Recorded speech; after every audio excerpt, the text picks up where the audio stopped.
Hey guys, and welcome to our How to Handyman series. In this video, I've just come across an interesting one. I've been called in to do a job with a client who had sort of water and dampness in a house. And perfect example of if things haven't been built or constructed properly, that how you're going to get some rising damp. So come on, I'll go and show you how we're going to fix it.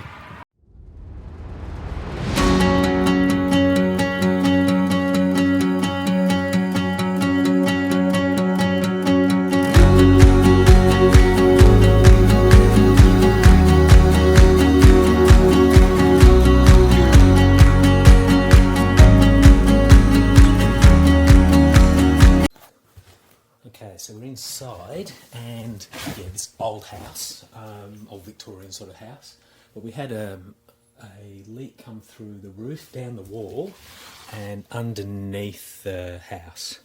So as it's come underneath, water's actually collected under here, and then we've had rising damp, which has actually destroyed the carpet. So I've taken the plasterboard out. As you can see, we had dampness and wetness in the plasterboard. It's really old stuff, this one. And it's all because we've got no subfloor ventilation. So what we're going to do is we're going to put some ventilation, subfloor ventilation on the outside. We're going to clean this up and then waterproof, do a damp course, and then we'll replaster the whole wall and we'll go from there. Alright, so we've just been and got some subfloor vents. So these are just the vents that go on the outside. So the floor level on this house is actually about this high. So it's actually quite low down, so we need to come lower than that. So what we're going to do is we're going to put a vent in here. So we'll cut a hole out in behind, and that will allow air to flow underneath the house, hopefully dry these rooms out, because both of the bedrooms in here are actually really damp. And I noticed we've actually done a little bit of waterproofing just to seal the floor and the concrete wall, and that's brought moisture out, which means that the rooms themselves are damp, which means in time we're going to end up with mould. And in fact, this client's had mould on the old carpet that was in there, and she wants to put new carpet in. So we want to make sure that we get rid of all the dampness in these rooms before she actually goes and does that. Otherwise, yeah, it's going to end up destroying her carpets again. So I'll cut those out. I'm just going, in this case, because it's timber, I'm just going to use my multi-tool to cut the hole out. If it was concrete, bricks, there's a different type of subfloor vent that you use, that you cut a hole in the bricks and pop them in. As I say, most houses should already have this in place, but occasionally when you've had a renovation that's been done by an owner builder that doesn't necessarily know what they're doing, yeah, these have obviously been forgotten in this particular case. So let's cut some holes. We'll run all the way down the wall and then come back to you. Okay, soon.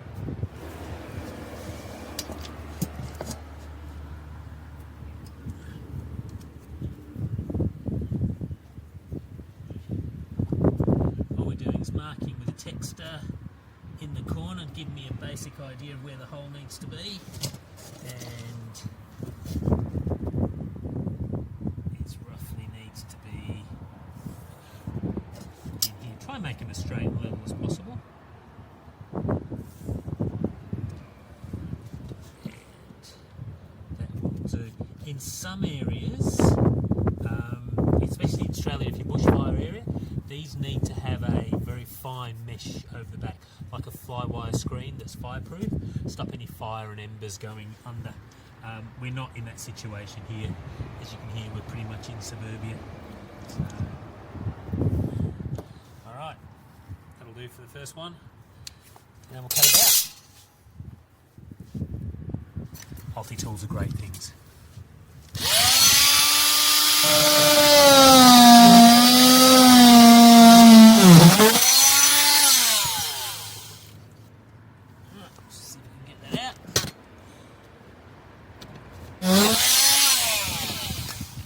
There we go.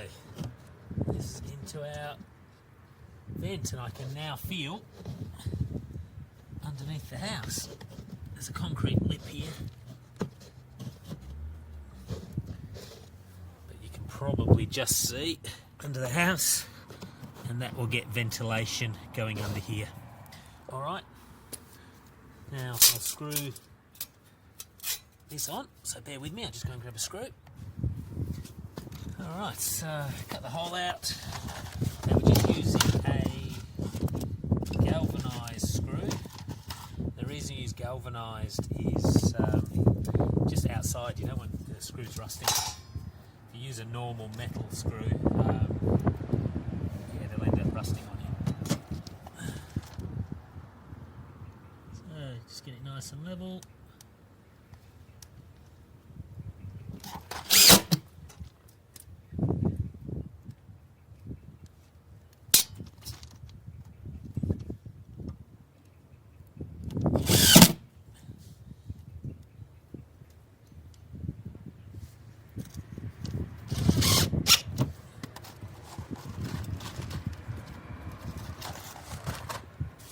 That should help get some ventilation under the house, or at least it will once we've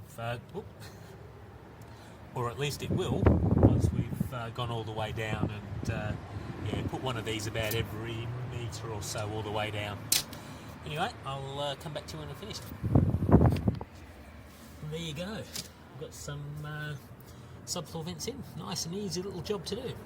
Anyway, as always, if you like this, please like and subscribe to the channel.